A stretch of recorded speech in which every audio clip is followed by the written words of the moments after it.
안녕하세요. 저는 올해 30대 후반이 된 여자입니다. 지금은 집에서 평범하게 남편과 시어머니와 함께 행복하게 살고 있어요. 여기에 올라오는 사연들을 들으면서 정말 세상에는 나쁜 사람들이 많은 것 같습니다.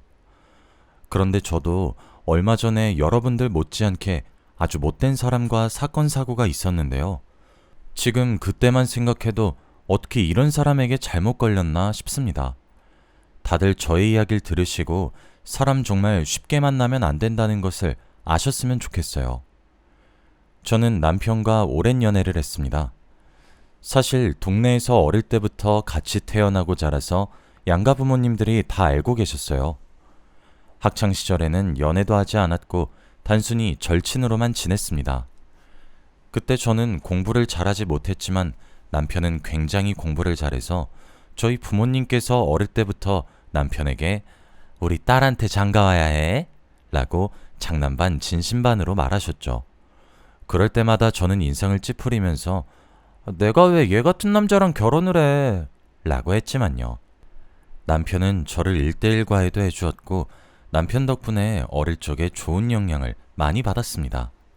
성적도 많이 올랐고 어른들이 남편을 많이 좋아해 주셔서 옆에 있던 저도 좋은 이미지가 되었죠. 그러다 보니 같은 대학교를 가게 되었고 저희는 그곳에서 서로 첫 연애를 했습니다. 둘 다 학창시절 내내 붙어 다녀서 다들 저희 둘이 사귀는 줄 알았대요. 그래서 저와 남편 둘 다 한 번도 연애를 해보지 않았고 대학교 가서 처음 만난 애인이 서로였습니다. 저희의 연애 소식에 저희보다 양가 부모님들이 더 기뻐하셨고 당장이라도 결혼식을 올릴 기세였어요. 그렇게 기뻐해 주시니 너무 좋았지만 그때는 결혼 생각이 없었고 취직을 하고 안정적인 직장이 생기면 그때 이 남자와 결혼을 해도 괜찮겠다는 생각을 했습니다. 그렇게 대학교를 다니면서 정말 많은 일이 있었어요. 남편네 부모님은 집안에 딸이 없으셔서 저를 정말 딸처럼 여겨주십니다. 가끔씩은 매일 잔소리를 하는 저희 부모님보다 남편네 부모님이 더 좋을 정도로 말이죠. 자취하고 있는 저에게 매일 반찬도 보내주시고 안부 연락도 해주셨습니다. 그리고 제가 많이 힘들 때 항상 좋은 말만 해주셔서 위로가 많이 되었어요. 저희 엄마와도 아주 친하셔서 저와 저희 엄마 그리고 남편네 어머니까지 셋이서 자주 여행도 다니고 쇼핑도 다니면서 돈독한 관계였습니다. 이런 시어머니 밑에서 산다면 시댁살이도 없을 것 같았죠. 그래서 슬슬 남편과 결혼을 준비하기 시작했어요. 둘 다 이제 취업을 하기도 했고 이제 더 이상 결혼을 미룰 이유가 없었습니다. 그런데 이 행복은 얼마 가지 못했습니다. 남편네 아버님께서 어느 날 정말 갑자기 돌아가셨거든요. 며칠 전까지만 해도 전화도 주고받았던 분께서 하루아침에 돌아가시니까 너무 놀랐습니다. 저와 남편은 다급하게 서울에서 고향으로 내려갔고 바로 장례식장으로 갔죠. 어머니는 거의 실신하기 직전까지 가셔서 펑펑 울고 계셨고 저도 아버님의 영정사진을 보니 눈물이 미친 듯이 났습니다. 저희 가족은 장례식장이 끝날 때까지 그곳에서 한 발자국도 나가지 않고 남편네 가족 곁을 지켰어요. 다들 고맙다고 돌아가도 된다고 말을 했지만 저희가 옆에 있겠다고 고집을 피웠습니다. 그리고 문상객들도 다 저희가 각별한 관계의 집안인 걸 알기에 설명하지 않아도 알고 있었죠. 그렇게 남편과 어머니를 보살펴드리고 아버님을 잘 보내드렸어요. 저희의 결혼은 어머니가 조금 더 감성을 추스르시고 아버님이 계시지 않는 게 익숙해지시면 그때 천천히 올리기로 다시 이야기를 나누었습니다. 저는 그동안 혼자 계시는 어머니가 너무 걱정되어서 저희 가족들이랑 같이 어머니 집에 가서 말동무도 해드리고 여행도 평소보다 더 자주 갔어요. 그리고 어머니 집에서 며칠 자고 오기도 하면서 정말 딸과 엄마 같은 사이가 되었답니다.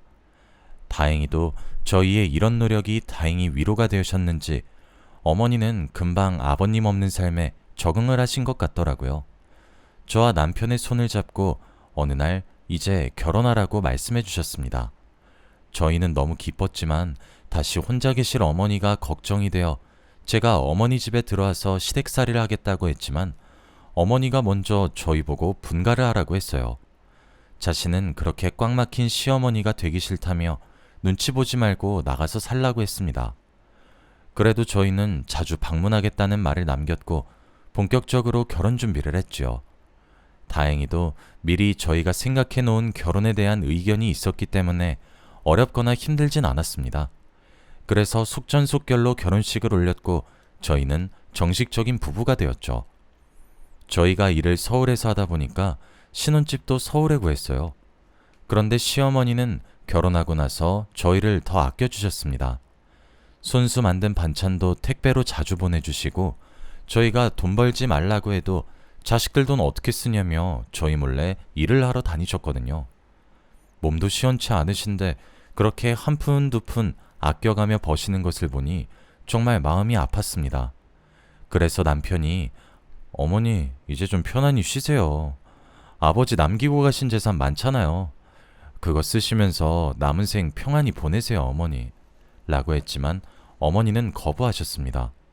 남편이 피땀 흘려 번 돈을 어떻게 쓰냐고 하면서 말이죠. 사실 아버지가 돌아가시기 전에 사업체를 크게 운영하고 계셨어서 남기신 재산이 엄청 많아요. 제가 알던 것만 몇십억이니까요. 그런데 이 돈이 오로지 시어머니한테로 양도가 되었는데 절대 쓰지 않으셨습니다. 어머니가 조금이라도 편안히 지내셨으면 했는데 말이죠. 그렇게 몇 달이 흘렀던 것 같아요. 여전히 양가 부모님께 연락도 잘 드리고 효도도 하면서 평소와 똑같이 살았죠. 그런데 저희는 혼자 계시는 시어머니가 걱정이 되어 한번 연락을 드리다가 이제 새로운 남자를 만나보는 건 어떻겠냐고 조심스레 말을 꺼낸 적이 있습니다. 평생의 동반자를 다시 만나는 건 아니더라도 마음 맞는 사람과 자주 만나면 좋으니까요. 그런데 어머니는 웃으시면서 나 사실 남자 있다 라고 하시는 겁니다. 전혀 상상치도 못한 답변에 저와 남편은 둘 다 놀라서 아무 말도 하지 못했어요. 지금 만나는 남성분과 만난 지 꽤 되었다고 하더라고요. 그분도 아내와 사별하고 혼자 지내시는 분이라고 합니다. 그리고 자식들도 다 결혼해서 이야기도 잘 통하고 마음도 잘 맞아 연애를 하기로 했대요. 저와 남편은 너무 잘 됐다며 응원도 해드렸고 어머니가 행복해 하시는 모습을 보니까 저희도 덩달아 기뻤죠. 몇 번 어머니 집에 방문한 적이 있는데 그분의 흔적이 많은 것을 보았고 저와 남편은 집에도 자주 놀러오는 깊은 사이구나 라고 생각했죠. 저희는 어머니의 사랑을 응원했고 오래 연애를 하시길 바랬습니다. 그런데 얼마 지나지 않아 저희에게 놀라운 말을 해주셨어요. 사실 두 분이서 연애를 1년 넘게 한 것도 아니고 고작 반년 조금 지났는데 어머니가 그분과 결혼을 하신다고 하셨습니다. 솔직히 안 놀랐다고 하면 거짓말이죠. 그래서 차마 잘 됐다는 말이 입 밖으로 나오지 않았습니다. 저희의 표정이 좋지 않은 걸 보고 시어머니는 당황해 하셨고 그분에 대한 장점을 말하시더라고요. 들어보니 어머니의 말도 잘 들어주고 위로도 잘해줘서 비밀이 없는 사이라고 합니다. 시아버지가 돌아가시고 나서 많이 힘들었는데 그걸 위로해준 게 그 사람이래요. 그래서 평생 함께하고 싶다고 합니다. 저와 남편은 일단 그분을 만나보고 싶었고 어떤 분이신지 너무 궁금했어요. 도대체 무슨 매력을 가지고 계시길래 어머니가 이렇게까지 좋아하시나 싶었죠. 그리고 며칠 뒤 저희 부부와 어머니와 어머니 남자친구분까지 4명이서 식사 자리를 가졌습니다. 그분을 처음 봤을 때 굉장히 놀랐어요. 나이보다 훨씬 동안이셨고 미모도 뛰어나셨거든요.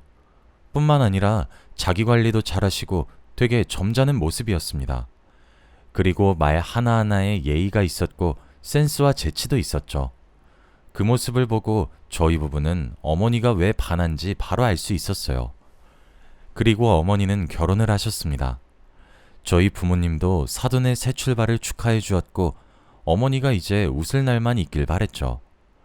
어머니가 결혼을 하시고 나서 매일 전화를 했던 게 이제는 한 달에 몇 번으로 줄었습니다. 저희가 먼저 전화를 하셔도 받지 않으셨고 항상 나중에 전화를 하자는 답변만 왔죠. 그래도 두 분이서 신혼이시니까 저희가 방해하지 않으려고 했고 연락도 점점 하지 않게 되었어요. 당연히 저희는 무소식이 희소식이라고 생각하면서 어머니가 잘 지내고 있을 줄 알았습니다. 무슨 일이 있다면 당연히 저희에게 먼저 연락을 하셨을 거라고 생각했거든요. 그런데 어느 날 새벽 긴급하게 남편에게 전화가 왔습니다. 남편은 잠결에 받았는데 전화 내용을 듣고 급격히 놀라면서 바로 옷을 챙겨 입더라고요. 저는 무슨 일이냐고 물었더니 남편은 어머니가 쓰러지셨대 라고 했죠. 너무 놀라서 저도 바로 옷을 갈아입고 응급실로 달려갔습니다. 도착하자마자 본 어머니는 그래도 다행히 괜찮으셨어요. 옆에는 시아버지가 어머니의 손을 잡고 기도를 하고 계셨고 어머니는 수액을 맞고 계셨죠. 어떻게 된 일이냐고 물어보니 어머니가 새벽에 갑자기 쓰러지셨는데 그 이유가 바로 고혈압 때문이라고 합니다. 사실 어머니가 몇 년 전부터 고혈압이 있으세요.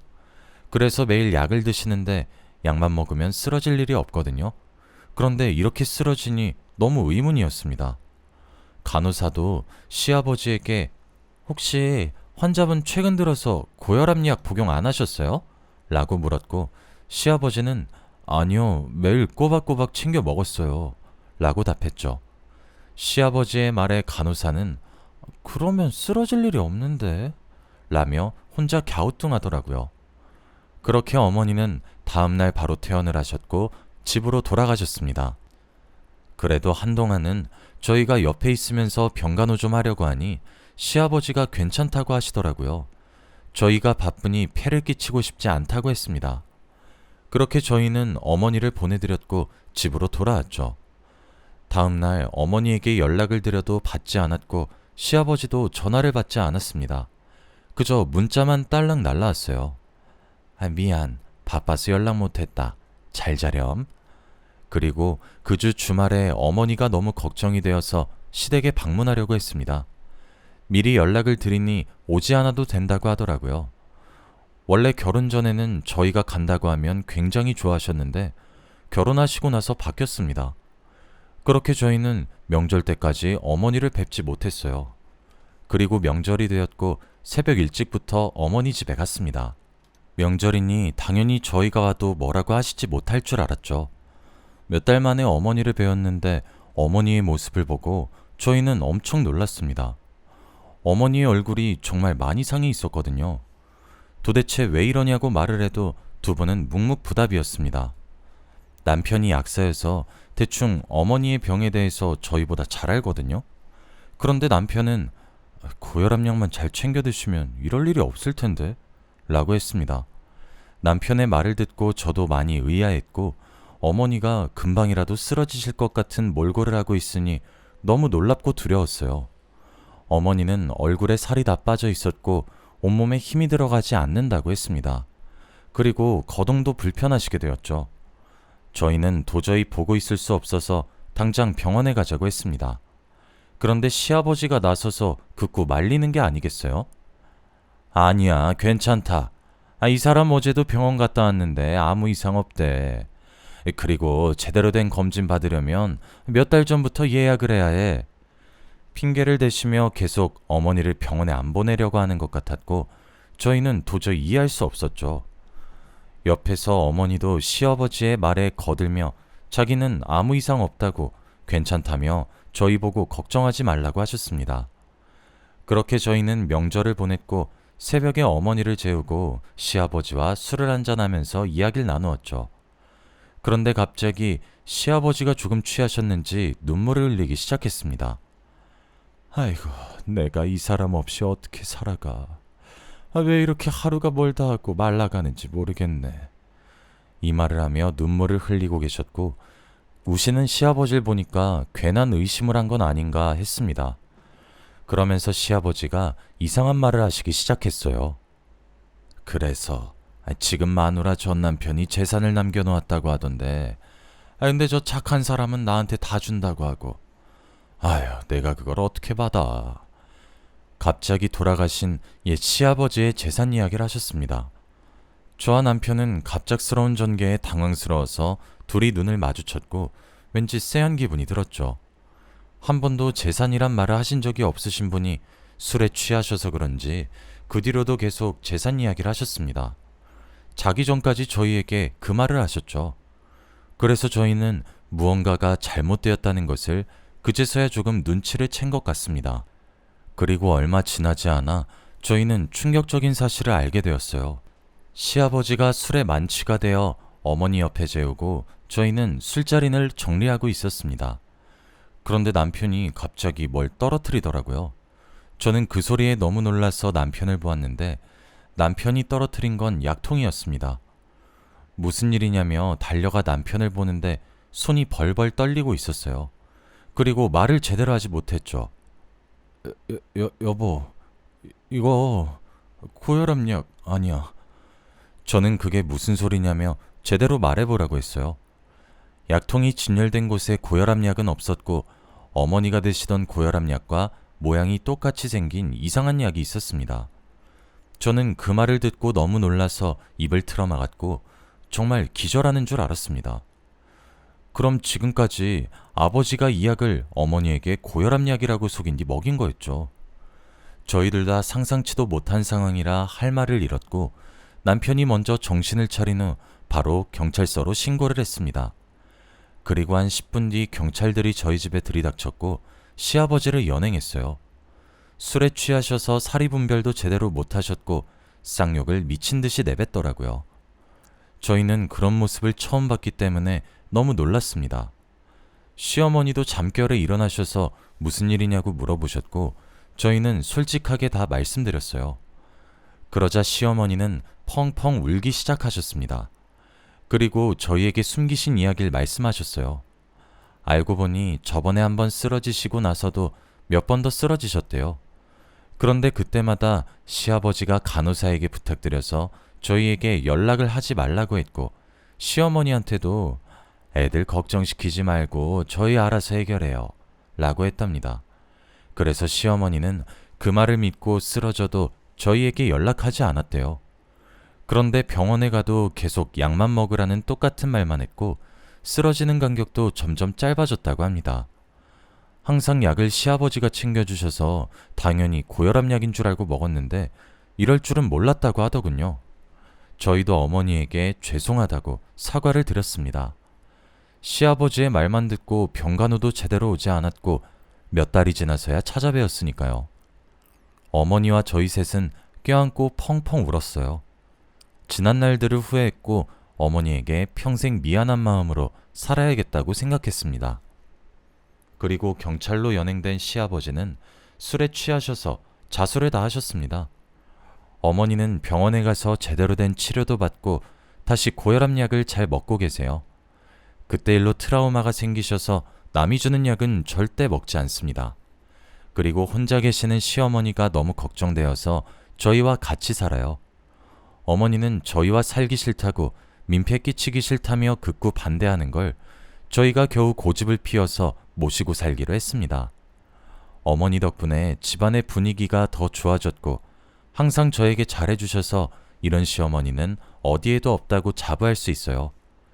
그리고 어머니는 사람 정말 함부로 믿는 거 아니라고 늘 말씀하세요. 한번 경험하고 나니까 저희도 그 말에 뼈저리게 공감합니다. 지금 생각해보면 어떻게 저희에게 이런 일이 일어났나 싶어요. 점잖고 멋져 보이던 첫인상은 다 자신의 검은 속내를 숨기기 위해서 치장해 놓은 거였는데 저희는 그것도 모르고 좋게 보았습니다. 그분은 평생 저희한테 죄 짓는 마음으로 사셨으면 좋겠어요. 그리고 평생 불행하셨으면 좋겠습니다. 여러분은 저 같은 일을 겪지 않길 바래요. 저희 이야기는 여기까지입니다. 들어주셔서 감사드려요.